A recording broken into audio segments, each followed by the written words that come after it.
சிதம்பரம் நடராஜர் கோவில் ஸ்ரீ சங்கூதி பிள்ளையார் பற்றி தெரியுமா?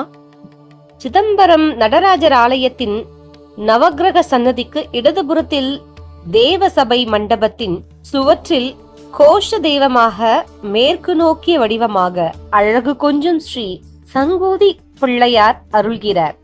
சிறு குழந்தை ஒன்று சங்கூதும் வடிவத்தில் அமைந்த அதிசய வடிவம். நற்குழந்தை பேறு கிடைக்க பெறவும், குழந்தைகளுக்கு நேரிடும் பாலரிஷ்ட தோஷங்கள் நீங்கவும், குழந்தைகளுக்கு உண்டாகும் நோய்கள் நீங்கவும் சங்கூதி பிள்ளையாரை வழிபடுவது நலம் தரும். ஸ்ரீ சங்கூதி பிள்ளையாரின் படம் கீழே கொடுக்கப்பட்டுள்ளது. இதை சேவ் செய்து வைத்துக் கொள்ளுங்கள். முடிந்தால் ஒரு பிரிண்ட் அவுட் எடுத்து வீட்டில் பூஜை அறையில் வைத்து வழிபடவும்.